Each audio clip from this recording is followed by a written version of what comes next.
We can't prove all of that sort of stuff. That's okay. It was just an idea. I mean, so the hard part is, like we're learning in the book of Acts, is sort of you get sort of an idea of what the early church was like, but we really don't. You mean a lot of people in Acts, we still don't hear a lot about the other disciples. We hear basically just the power players. Paul, Peter, John. Whoever didn't piss Luke off, we get to hear about. So, I mean, for better or for worse. I mean, that's. Or whoever had the better Instagram following, that's who Luke tagged in the gospel in the book of Acts. I mean, so we know a lot, but we don't know a lot. It's amazing as much as we do know. It's amazing how much of the documents are still around. I think that's an interesting thing as well too.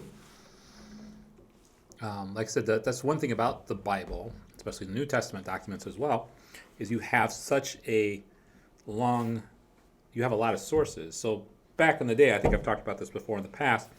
So I think we got a book from Socrates that Socrates wrote, or supposedly wrote, and there right now there is 6 original copies of the book. 6. It's not a lot. Take into consideration something written in the New Testament times, there are hundreds, if not thousands, of books with the same text in it from New Testament times. So the amount of, so if you ever wondered, how authentic it is compared to the earlier documents, we know they're really authentic because there are hundreds, if not thousands, of copies of this original material still around. And we get excited when we find an extra thing of Socrates, and that makes it 7. I mean, so just so the documents that we look at and get to see, there's a lot of them for the New Testament, especially. So that's how we know the stuff that we're reading in Acts and stuff like that is pretty accurate. There hasn't been a lot of different changes. And when there has been changes, like we saw in the book of Mark, we see that. There's an asterisk that says, hey, there's been a change. There's something new. We don't see this in the oldest manuscripts.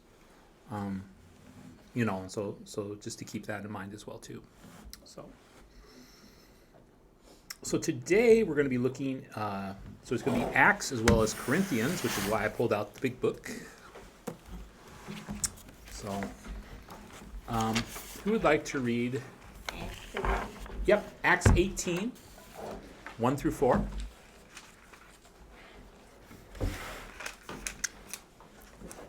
After this, Paul left Athens and went to Corinth.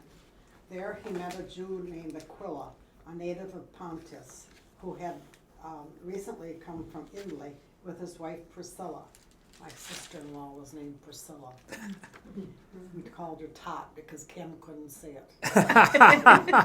Because Claudius had ordered all Jews to leave Rome, Paul went to see them. And because he was a tent maker, as they were, he stayed and worked with them. Every Sabbath he reasoned in the synagogue, trying to persuade Jews and Greeks. All right, so basically the text out of Acts is giving us a little primer for our Corinthians text, which will come here in a couple moments. So interesting enough, Claudius ordered all the Jews to leave. This happened from time to time. And it was said to because they have they're not sure of the spelling, but the spelling they had was a little different than, they think it's the reason why Claudius kicked the Jews out at this particular point was because of Jesus. So this is what the account.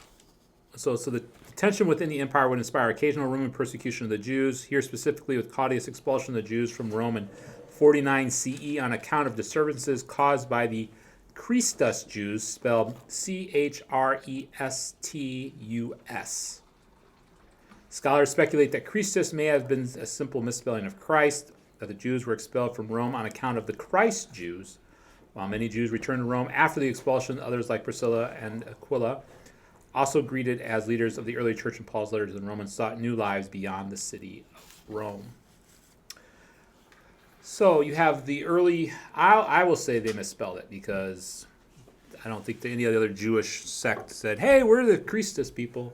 No, the Christians probably were the ones that said that. So, And he wasn't gonna mess around whether you were one kind or another. oh, he didn't He care. just said everybody. would Everybody. be. You know how that goes, you know. Well, we weren't doing it. I don't care. You're all out of here. How many times as a parent have you said that to some of your kids as friends? Get out of here. Go home.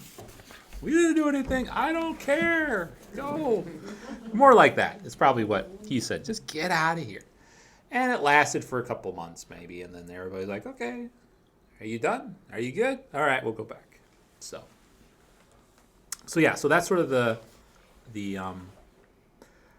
so that's how Priscilla and Aquila came to meet with Paul in Corinth. Corinth itself is an interesting town. If you remember, Corinth has a lot of, it was a trade center. It actually was raised by as an R-A-Z-E-D, it was raised by the Romans probably about 100 years before Paul gets there. And then I think it was during the reign of Julius Caesar that it became back and became a town again.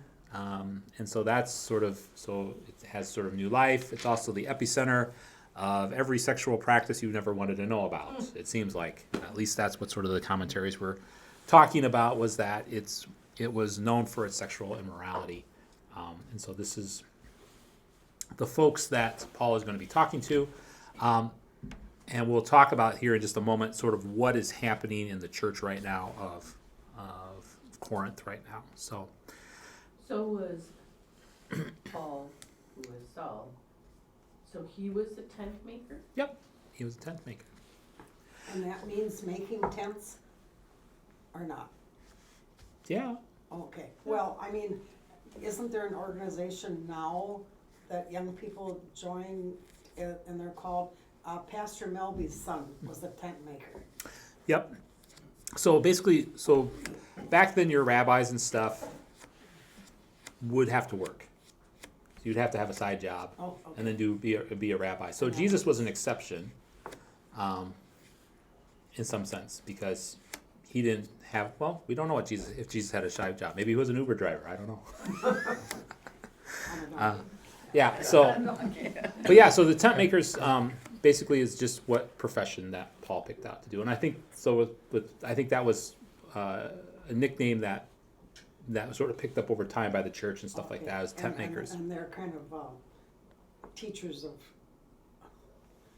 a tent maker today works with the young people. Yep. Or, Absolutely. Yep. Yeah. No. So I think that's where they got this. They got it from Paul. So Okay. since so he would be regularly make tents for people. So I always thought that they probably repaired a lot of tents too. that's true too. Yes, they probably did a lot of repair work. So he probably has a new model. I'd like to know what Paul. This is my new model of tents. Tent 2.3. There you go. So I think that would be funny. So yeah, so Paul had another job outside of ministry, and who knows, maybe what we'll do later in the next couple of years too. Maybe pastors, I'll be having a side job. So just be for funsies. Some of them do now already, don't That's they? true. Yeah, we have there's Yeah. several pastors that have a second path that they do. I know Paul from the Village Church does that. He works in St. Paul and then comes out here on the weekends to The one that's there now? Yeah. But He's not gonna be there any he's- longer. correct. He's gonna. Is he done? He's Yeah. transferring. Yeah. He was just an July. interim, Yeah. and he's Believe. going to Yeah. another one that was Yeah. more need than the village, it sounds like. Well, they already have a new pastor coming through. Coming So he was an interim. Yeah. but they have a child or something that's graduating. The Baptist. Yeah, And they don't graduating wanna high move school, that's what he until said. Right. anyway. Graduation. Yeah. The new one that's coming. Yeah. Because then otherwise, I think they're going up to not Rush River. That's it. Rush City. Yes. Okay. In Minnesota. Oh, Yes. up in Minnesota. Up in Minnesota. Yeah. So There's that's. a quilt shop up there. See, there you go. Well, that's There's a important. quilt I shop. bet they make tents too. Yeah, exactly. So, Important to know. Exactly. So we might see more of that coming down the line as well too. So One thing is interesting on when they said he would go on the Sabbath, I have argue, I So do I. have, reasoned, and you had something else. Reasoned. You had reasoned? Oh. And yeah, I have argue. yeah, and Paul was really good for arguing. So much in the same vein as Martin Luther, they were good arguers. They were very good. They were very verbose in speaking. So, any other questions about sort of Acts? So that's sort of the background story as to Paul coming to Acts. At least, I should say, in the background in Acts about Paul going to Corinth, and so then we see a little bit of what is the reason why he came to Corinth. So actually, 1 Corinthians is the first letter that we get. Actually, we know there's a previous letter. So this should really be 2 Corinthians. There should be a 3 Corinthians, but we don't have the original letter that Paul sent. We just know that Paul is writing back to them. This is the first letter that we have a copy of. So My footnote says that they've actually found evidence of the synagogue in Corinth, the doorpost and inscription and other artifacts. cool. Where would that be right now in present day? Correct. Still Corinth, What is? Oh, yeah. Yeah. Let's see if I. what It's not on country is that that in? map. It's in Greece, Oh, in Greece, okay. All right. yeah. Corinth was, Greece is up there, Yeah, or Macedonia, and then Yeah. was Mhm. the northern part of Greece, yeah, and then Achaia. And connecting the two was an isthmus, okay. just a strip of land. Yep, And Corinth was right on the isthmus, okay.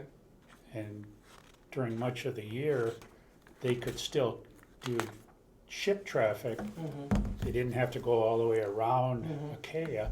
They could pull a lot of the ships overland because the isthmus was so short. They would pull them. They were Really? protected on the east side from the open Mediterranean. Then they'd pull the ships across the isthmus to the west side. They were all on logs then, or what? Yeah, They did probably. or wheels, big Yeah. wheels or something. Okay, But it's just a very small strip of land that Okay. Corinth sits on. wow. So let's take a look at 1 Corinthians chapter 1, verses 10 through 18. So who would like, I'll just have you read the whole thing. Whole 8 verses. Not very many hard words in this one. Louise did all the hard words today.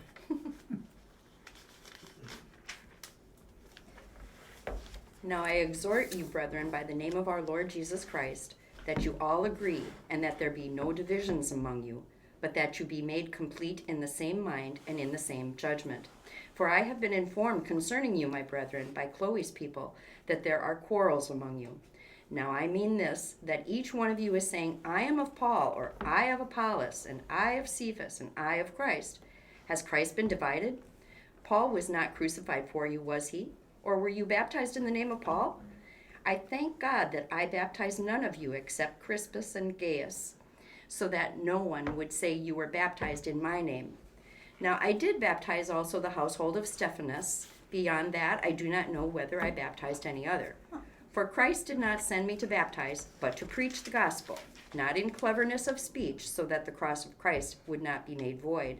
For the word of the cross is foolishness to those who are perishing, but to us who are being saved, it is the power of God. So if you ever wondered if Paul dictated this out of stream of thought, yeah, he was. You can see that. I did. But he was like, oh yeah, I forgot. I did baptize. And then I don't remember her baptism. Exactly. So if you're ever worried about your own memory, Paul didn't know either. So we're all in good company. So Early said Alzheimer's. exactly. So Paul is writing this letter back to them, and so the interesting thing is the people of Corinth didn't come to him with this problem. He had to find out about it secondhand, and so he's a little miffed that they didn't tell him what was going on, and so we don't necessarily, but he makes it sort of known. For it's been reported to me by Chloe's people, meaning you guys should get your stuff together and tell me what's going on. And I don't need to hear it from an outside source. You guys are not getting along together. Why are you lying to me? Is basically the undertones of the text. So, so what does Paul say? So how do you look at this? So what is the argument they're having right now? Pride. Okay. It's who they're following. Okay. In terms of what? Because if I'm following Paul, he might have a different sermon than Apollos is giving Right. on Christ. So what do you think the overall issue that's dividing the church? And I will tell you, it's not whether the color of the carpet is red or blue. What do you think? This is not an easy question to answer. What do you think the actual argument is about? Why are they divided? Because they think who they're following is better or more knowledgeable or wisdom or About- something. Okay, than you someone else. just said the magic word. I don't think you know what word it was. They're arguing about knowledge, about wisdom. So they're arguing about wisdom. So at this particular point in time, wisdom is a big deal. So how your take on wisdom is what's separating them right now. This is what they believe. I mean, there's no so the funny part in this is in the first letter that we don't have is where Paul probably addresses the issue forthwith and tells us straight out what it is. In this one, they already know what he's talking about, and he knows what they're talking about, but we don't, as the people who are reading this letter, like, well, you don't know what you're talking about. But for what scholars can think is they're really having an argument about wisdom. Wisdom within the church. What is wise? What is wisdom? And the way that Paul presents it is different than Apollo, and then who, as opposed to Caiaphas, who's Peter. So, and you know how much Peter and Paul liked each other. They don't. They don't. They don't. They had to get married. They well, argue about yeah. everything. Yeah. So, yeah, they argue about everything. And they're saying that they don't have it, they're not for certain, but they're thinking that Peter had come to the Corinth church at one particular time when he was on vacation and said hi. Sabbatical. He was on his sabbatical. He went to the Corinth church, stirred some stuff up, and like all good pastors, oh yeah, bye, I gotta go. So that's sort of what's happening right now. Is Paul is saying everybody's got a different take on wisdom. Why I want to follow this person because it makes the most sense to me, and they're teaching the wisdom. But what is Paul trying to get them back to? He wants them to preach the gospel. Right. And the gospel wisdom is different than human wisdom. And so that's sort of the stopping point where Paul is making a delineation. So we talked about this a little bit yesterday at the clergy Bible study. That, and I know I'm going to get myself in trouble again for saying this. So we don't always understand, like the Synod-wise, the Synod's really careful about who does communion or who does the sacraments. Paul is saying in this, that's not where the problem's at. The problem's not the baptism or the communion, it's the person who's preaching. You should be more worried about the person who's preaching than you are worried about the person. There's guardrails when we do a sacrament. You follow a book, like I said. You're following the liturgy. There's a certain set of words and certain ways that we do this. It's all biblically based. That's all sort of the same. And so we don't really run into problems until there's not that same guard when you have a sermon like this Sunday, which will probably be a really off-topic sermon. I'm going to talk about my sabbatical and why it's not a bad thing. And if you need a sabbatical, why you should be getting one too. So, but yeah, so talking about that, so I think that's what Paul is trying to get at with this, is how do you proclaim the gospel? That's what the important piece of all this is. When Paul's coming back to the church in Corinth, he's saying, hey, Get back on course. get back on course. You're talking about stuff that's really, my favorite word, adiaphora. It's nothing that you really need to be worried about. We should be worried about the gospel. We should really be working on what does that mean?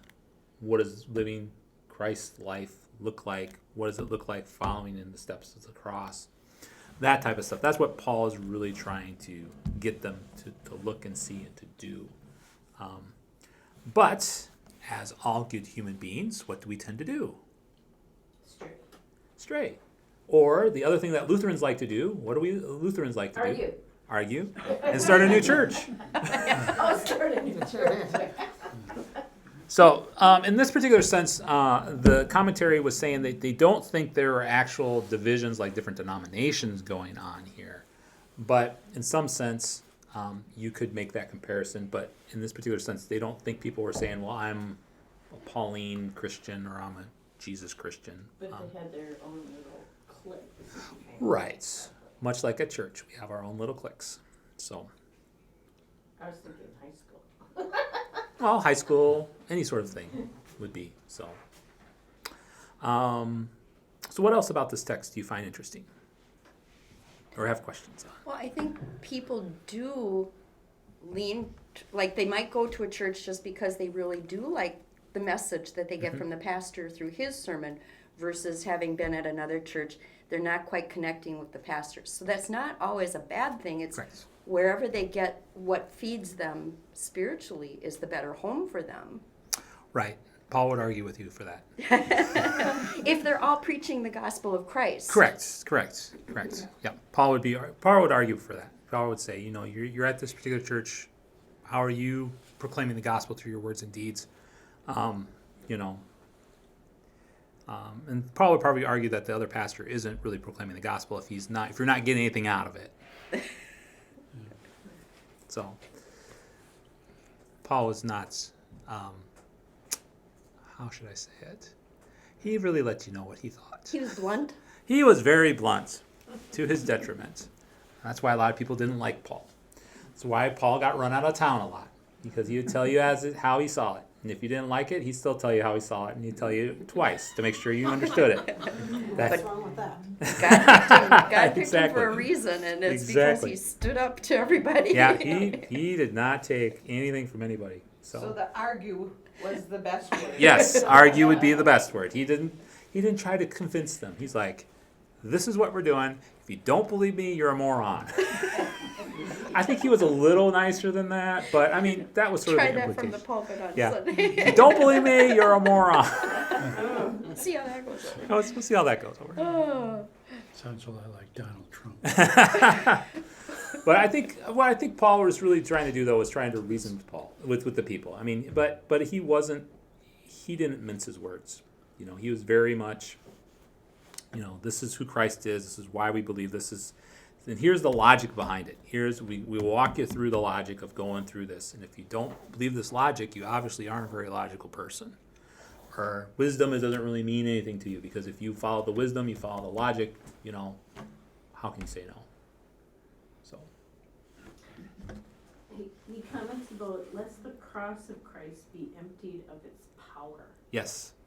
So, What's more important, wisdom, human wisdom, or the cross, the symbolism? So Paul's theology is really much about the cross. So, Jesus dying on the cross, being raised from the dead. That is Pauline theology to its core. Paul is always on the cross of Christ. So there's different ways. So if you look at modern Christianity right now, you have the sort of the doctrine of glory. So Jesus is the king. So a lot of your prosperity gospel. I don't know if you've heard of the prosperity gospel before. Have you heard of this before? So the prosperity gospel is Joel Osteen. He's a great example of that. You send me $20, thank you, and you're going to get that $20 back to you sometime later down the line. You're going to get $40 back because you gave me. Pat Robertson, same thing. Send me $200. You send me a $200 seed, and God's going to make a great thing in your life. You're going to get $400 back. And they make a lot of money doing that. Is that how they got their planes? Yeah, that's how you get their planes. Yep. It's true. Jesus needs a new plane to get to Uganda. I can't be flying on coach. That's the only way we're going to get our aid through, so you need to buy me a plane. Maybe I should start saying that for a car. So if I'm going to come to Baldwin, everybody's got to give me $50 a week. Paul's MasterCard. Holy Spirit's telling me I need a new car. So that's one. So there's different. So that's one way the prosperity gospel has been slammed.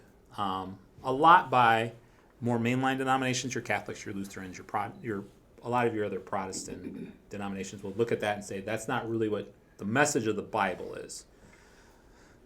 You don't believe and pray to God because God's going to make you rich. Could it happen? Absolutely. I'm not saying it won't. But it's not a tit for tat type of thing. You don't give God $50, God doesn't give you $100 back. That's not how it works.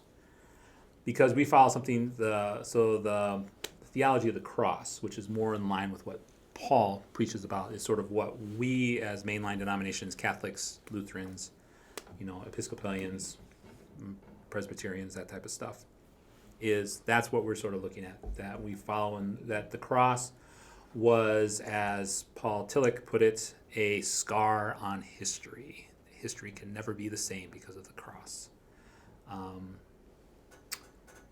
Because that showed God's ultimate love for the world, that God died on the cross and God came back. God defeated death at that particular point. And that event in history has ramifications throughout the rest of history. So we believe that the cross of Christ is a reminder of God's love for us, of God's power to defeat sin, death, and that type of stuff. So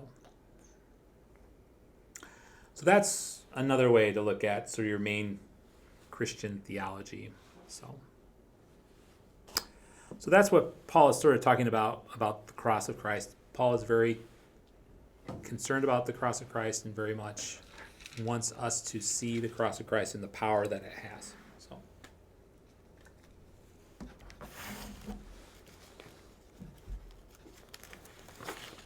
let's see what Mr. Fee had to say on it here.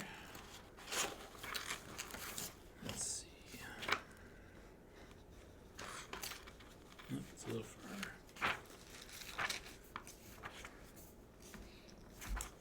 Let's see, that is in 17.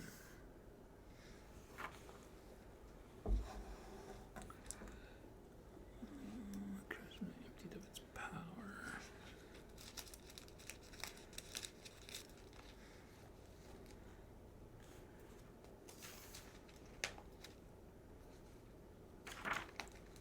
Let's see.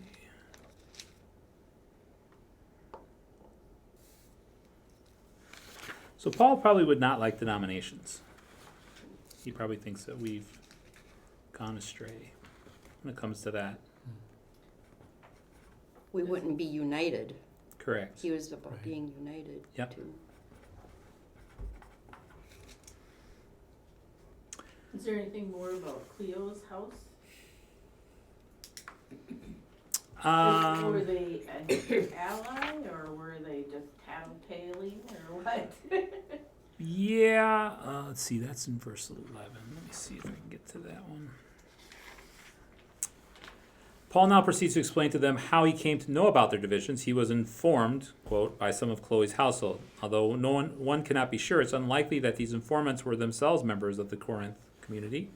The church had sent as representatives to Paul, Stephanas, Fortunatus, and Arcadius, who had almost certainly also carried their letter to him. Had Chloe's people been members in Corinth, they would most likely have been among those who followed Paul.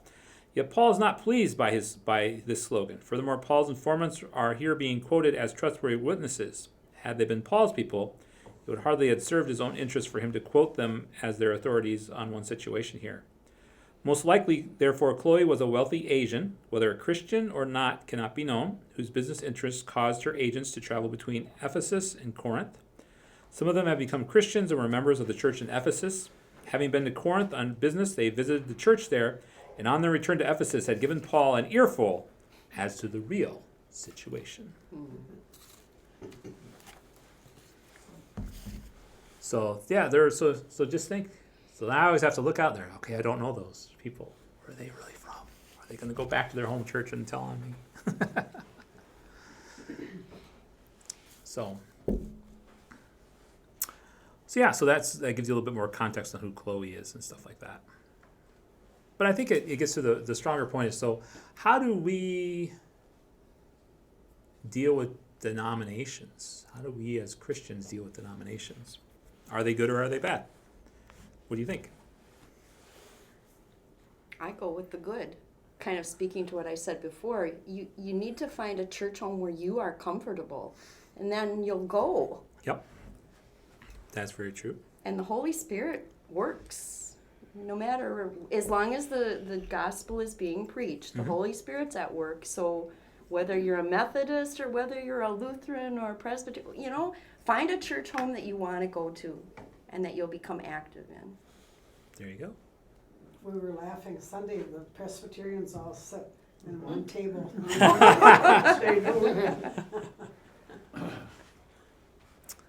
But yeah, so I think that's one argument for denominations. Anybody have a different opinion or want to add on to what Gene says? Is there any other? What else do you guys think?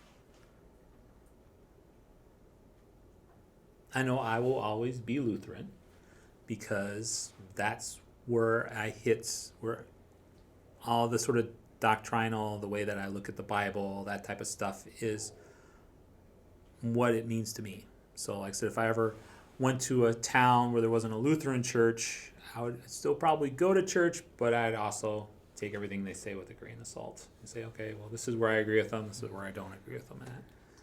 It depends where you were born, what you were born into. That's true as well, too. Like me, mom and dad, I was, baptized and confirmed and everything in this church. We left, after a time we went to a different church, but we always come back home. Yep. And I will say, without a doubt, this is home for me. I feel at home here. This is my family. But I wasn't raised Lutheran, but I guess I would not go to any place but Lutheran church. I feel like I'm Lutheran. What age were you, Louise? The United Church of Christ. Yeah, what age were you when you left there and came? When did I leave there? Yeah, When I and got came- married. Okay, Yeah. all right, Ken was a member of this church. okay, Yeah, and like I said, that's that's what I've been. Yeah, I've grown up with the Lutheran Church for so long time. And in college, I did look. I went to a Jewish temple. I went to a Methodist church. I went to a Episcopalian church. I went to a bunch of Catholic church. Yeah. We still go back to what our parents brought us up as, for the most Right. part. It's just. Right. What would you brought up as? Yeah. I've I always. grew up with more division. Okay. I was Wisconsin Synod, and we begged our pastor that we could join the other Luther leagues in the area. Yeah. And we could not. Dun, dun, dun. Those Yeah. doggone other Lutherans. So talk about division with that denominations. Right. And so in some sense we've come a little ways from that. We have more of a spirit of ecumenicalism. One thing we talked about, I've talked with other people about, is what will the ELCA look like in 12 years? Or the Protestant mainline denominations look like in 12 years?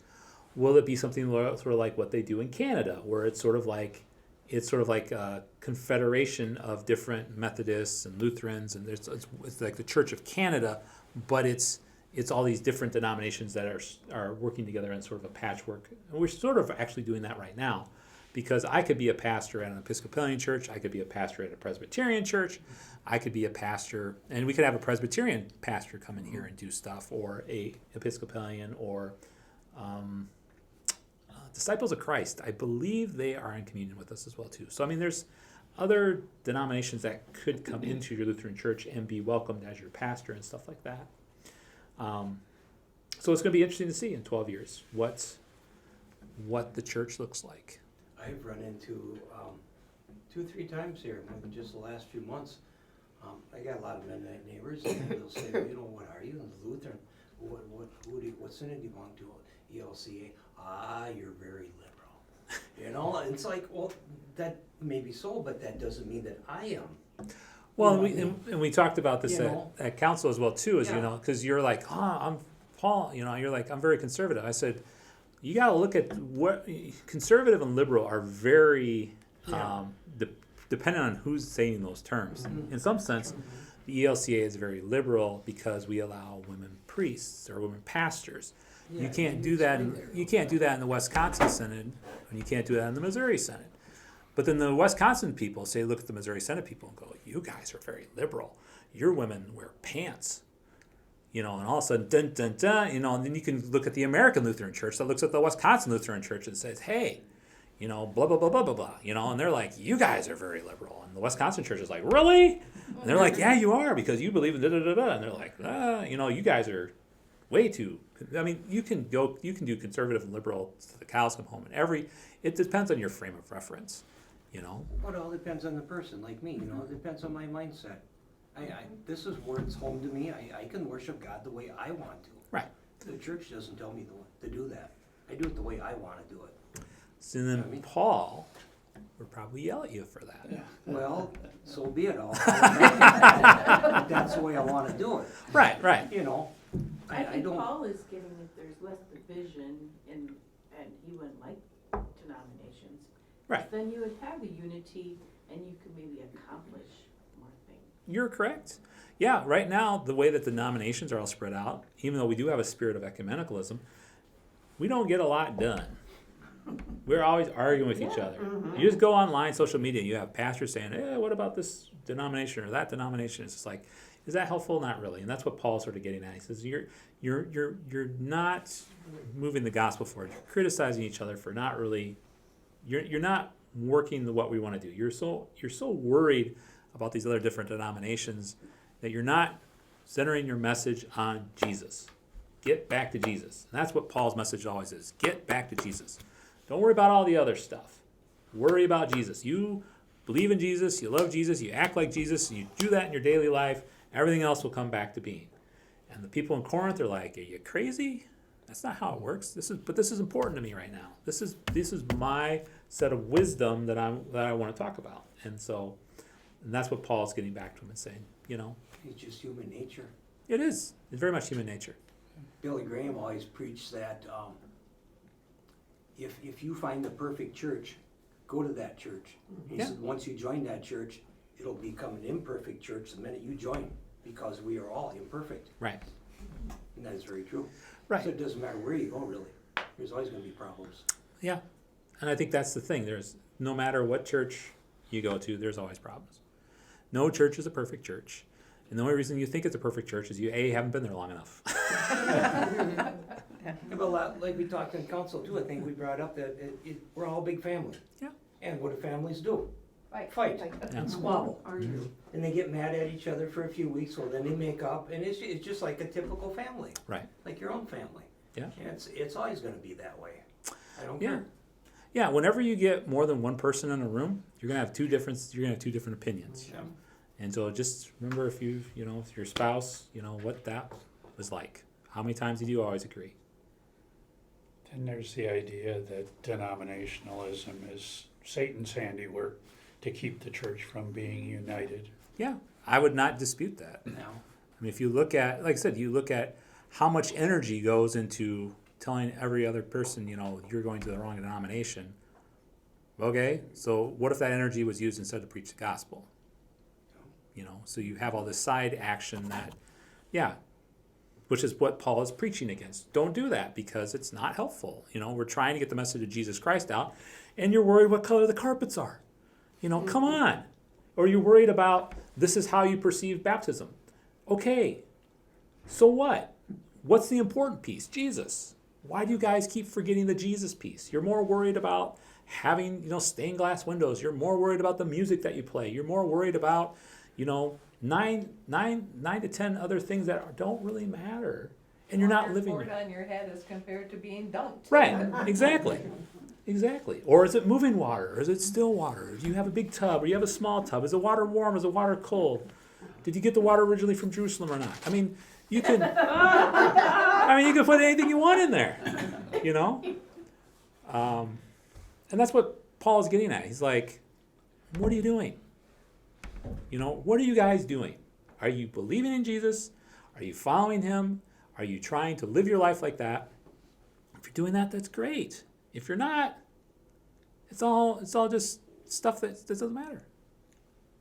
So I think that's what Paul's really really getting at with the folks is trying to get them back to, okay, let's talk about Christ. Let's talk about his death. Let's start living that and treating each other like that. Because when we treat each other like Christians, what happens? Good stuff. Good stuff.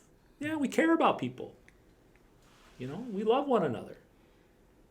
We look out for each other. We walk with one another. Who doesn't want that? Isn't it nice for people to come around and say, hey, how are you doing today? You know, that's a nice thing. You know, people want to know how you do. Hey, how can I support you? Isn't that pretty cool? That's pretty neat that people want to do that. You don't feel lonely, right? Right, that's right. Yeah. When you have people, when we act as a family, when we act Christ like, we're looking out for other people. We're like, hey, I haven't talked to you for a little while. Let me talk to you today. How are you doing? You know? That's what Paul is getting us back to. Paul is saying, hey, shut up and listen to Jesus and do what Jesus is saying. And he's probably being that rude about it too. He's like, putting his hand up and say, you just need to shut up for a little bit. You need to listen to what Jesus is asking us to do and follow it. And you need to stop yapping your mouths and you start needing to following Jesus. And like I said, I bet Paul will be that rude about it to them. Because he really wants them to understand this is the message. This is why this works.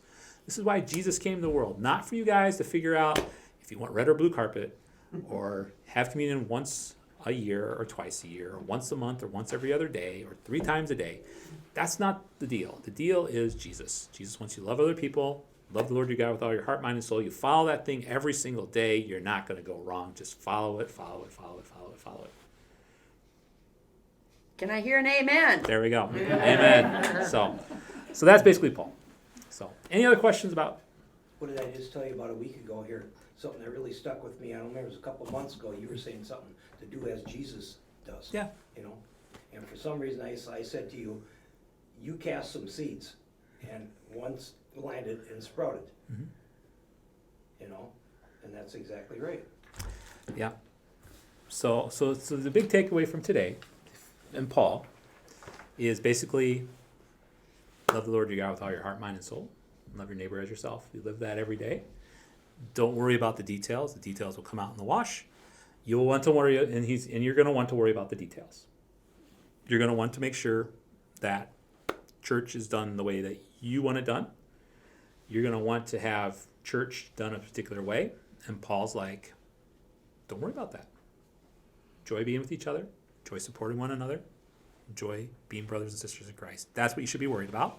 You should be worried about your brother and sister in Christ, not what color the carpets are. So, any other questions? Or Who was Apollos? so he was a teacher within the early church, and he had a different spin on wisdom than Paul did. And so they were saying that they liked his sermons a little better. Paul was a little long. Yeah, Paul was not short. Brevity was not Paul's strong suit. He could probably out-preach anybody. So Paul is accusing everybody else, like Paul. He's not accusing them. He's not accusing so the other people that he's saying, he's talking to the people and saying, you need to get your act together. So you need So to. they weren't Right. teaching about wisdom, but people were perceiving Correct. it that way. Correct. Yep. They were like, this is how we want. It was sort of like, in some sense, you could say this was how their worship, their preaching style. They liked Apollos better than Paul, or they liked what Cephas was saying about. So if they're all were talking, let's say they're all were talking about grace, or love, or whatever. Some of people like the way that Paul taught people about, because that's the neat thing about having multiple different pastors you can go see, is you can learn about these things in different ways. And each person has a unique way of talking about it, and that's the cool thing.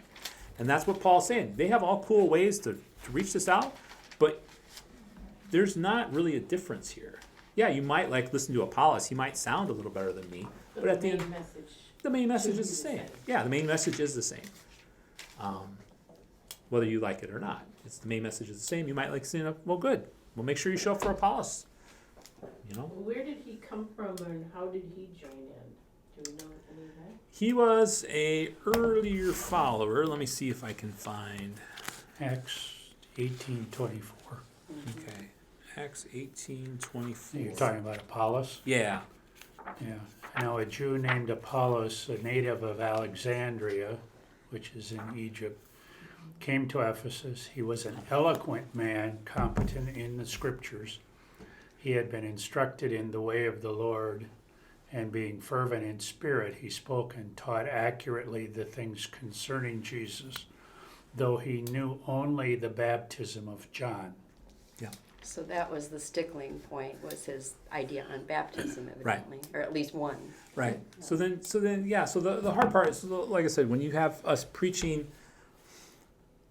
So when you have people preaching to you, they all have their particular slant. So there's certain things that I always preach on. You're always going to hear love out of me. You're always going to hear community out of me. You're always going to hear grace out of me. Will I talk about judgment and sin? Yes, from time to time, but that's not my emphasis. Those are because I feel like we get enough of that we get enough of that in our daily lives. Why do I keep having to remind you? But if you go to somewhere else, if you go to probably like a more conservative, if you go to let's say a different denomination, maybe like more. I'm putting words in these people's mouths, so don't say this is real. But let's say like the Christian Reformed Church or the First Reformed Church or the Baptist Church or whatever is more focused on sin. They do the exact opposite. They focus on sin, they focus on what you need to do, and then they also sprinkle in grace, love, and mercy and that type of stuff. That's just our perspective of how we view the gospel. And that comes from all of us. As we read our Bibles, you all have a perspective on how we look at the text, because that's your perspective of who God is. And that's a reminder to ourselves too, is you always have to ask yourself, when you read something or you hear something, what is your perspective on God? Who do you believe God is? What is your perspective? Is God a God of judgment? For some people, yes, God is a God of judgment. Is God a God of love? Yes. Some people would say God is a God of love. Is God both of them at the same time? Yes. Some people would believe that as well too. And so you have to really sort of figure out who do you see God is, because that'll interpret how you take a look at different denominations, preachers, the Bible, the whole 9 yards. And so that's why it's always important to ask yourself, continuously ask yourself, because it'll change over a period of time. What do I believe about God? And that's my reflection of my faith, is how do I see God? How do I perceive God? Yeah. So it's all up to you guys. So it doesn't matter what I say, because how I say it, you can perceive that as something completely different. So, if that makes sense. So you always keep asking yourself, who do you see as God? How do you believe in God? Who is this God that you believe in? Because and have a conversation. You say, hey, I really believe God is a God of love, but then why does this happen? So if bad things happen to good people, how do we believe in a God who loves us? How do I talk about that? And we could spend a whole 90 minutes on that. But I mean, so talk to yourself about that. How do you believe God? Because then those big questions in life, how can I believe something like this will happen? It'll go back to your belief in God. Okay, so this is the reason why I think this happens. Or it helps explain to you why God is doing this to you. Is God doing it to test you? Is God using this as a way to refine your faith? Is God using this as an opportunity to introduce somebody new into your life to help you along the way? So that way you get to see more partnership along the way. Is it another time for you to maybe get more in touch with your kids, or have more friend time? Or is it because God is mean and bad? I mean, you have to run through these gambits of things of who do you think God is? And so I keep just imploring people, who do you think God is? If God is this particular way, why is this particular thing happening to me? And sort of reason it all out. Because in that way, if you're suddenly feeling mad at God, and that's a great emotion to have, you can be mad at God. God has big boy pants or big girl pants, or whatever you want to say. God can take that. You can be mad at God. David was mad at God. I'd say sometimes maybe even Jesus was mad at God. So, so we can be that way, but it's important to sort of figure out how we feel about God, because again, that's going to inform your view about God and what God does in the world. Any other questions? What do you I had a guys think? question, but out of all the truths in the Bible, I think verse 18 is one of the most obvious, Mhm. that the word of the cross is folly for those who are perishing. Yep. But to those of us who are being saved, it is the power of God. Absolutely. I mean, you just look around at the world, and that jumps out at you. Absolutely. Absolutely. Yeah, it seems crazy that we have hope when everything else is falling apart. You know? And that's what it means to be Christian, to have hope, because we know who we have our hope in. So, which is what Paul would preach. Very good way to end the Pauline Bible study here. Let me just hit pause on this.